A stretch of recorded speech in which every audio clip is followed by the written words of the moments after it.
Setiap perayaan Hari Raya Idul Fitri di Indonesia sangat melekat dengan tradisi unjung-unjung. Ketika Lebaran, umumnya umat Islam di Indonesia akan bertandang mengunjungi rumah sanak saudara maupun tetangga. Di sana, sang tuan rumah bisa menyuguhkan aneka jajanan. Budaya unjung-unjung ini sejatinya lekat dengan ajaran Islam. Di dalam Islam sendiri, sesuai dengan ajaran Nabi Muhammad SAW, ada adab yang harus diperhatikan saat bersilaturahmi, mulai dari mengetuk pintu, mengucap salam, hingga menjabat tangan tuan rumah. Momentum unjung-unjung ini sangat dinanti. Setelah meminta maaf kepada orang tua dan keluarga, bocah-bocah biasanya secara berkelompok langsung berkunjung ke rumah-rumah tetangga. Tentu ini sangat membahagiakan bagi yang berkunjung maupun yang dikunjungi. Anak-anak itu pun tidak mengenal lelah ketika unjung-unjung, tidak peduli kenal ataupun tidak.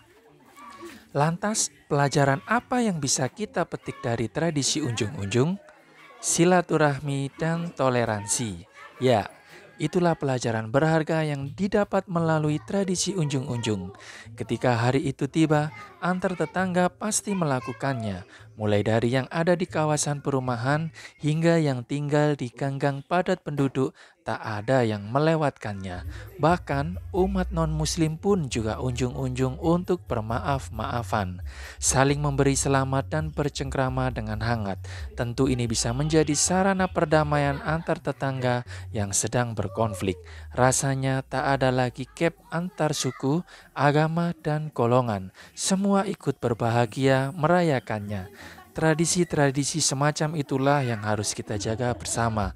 Sebagai masyarakat yang majemuk, kita perlu melestarikan tradisi tersebut. Jangan sampai dengan adanya kecanggihan teknologi akan melunturkan tradisi yang syarat akan makna itu. Di balik mudahnya unjung-unjung antar tetangga, terselip persona toleransi yang begitu indah. Di sisi lain, tradisi unjung-unjung ini juga sangat kental dengan pemberian uang saku atau salam tempel.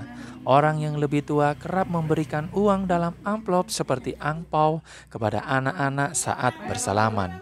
Kepala Program Studi Indonesia Fakultas Ilmu Pengetahuan Budaya Universitas Indonesia, Sunu Wasono mengatakan, tradisi membagikan uang saat Lebaran sudah ada sejak lama. Kemungkinan karena terpengaruh oleh budaya Cina yang memberikan angpau saat tahun baru Imlek. Bagi-bagi uang di saat Lebaran merupakan tradisi yang sudah lama berlangsung dan itu telah menjadi bagian dari budaya Indonesia. Kenapa orang umumnya bagi-bagi uang saat ujung-ujung Lebaran? Ternyata ini sebagai semangat berbagi dari orang yang sedang memiliki rezeki lebih di momen itu karena ada tunjangan hari raya dari tempatnya bekerja. Terlebih dalam Islam memang diajarkan untuk berbagi dan memuliakan satu sama lain. Ini juga merupakan wujud perhatian dan kepedulian yang semuanya dilandasi oleh kasih sayang. Membagi uang kepada anak juga merupakan bagian dari kasih sayang. Kalau dasarnya tulus, semangatnya memberi perhatian atau saling membantu itu bagus dan tidak ada masalah. Tradisi bagi-bagi uang kepada anak-anak juga bisa dianggap sebagai hadiah karena telah berpuasa selama 1 bulan lamanya. Dengan begitu, mereka dinilai akan lebih giat lagi menjalankan puasa di tahun selanjutnya. Dapat sangu berapa, Mas Giung? Banyak Banyak. Dapat dari mana saja? orang-orang Unjung-unjung kemana aja ini tadi? di rumahnya tangga kita. Senang Senangnya kenapa? oleh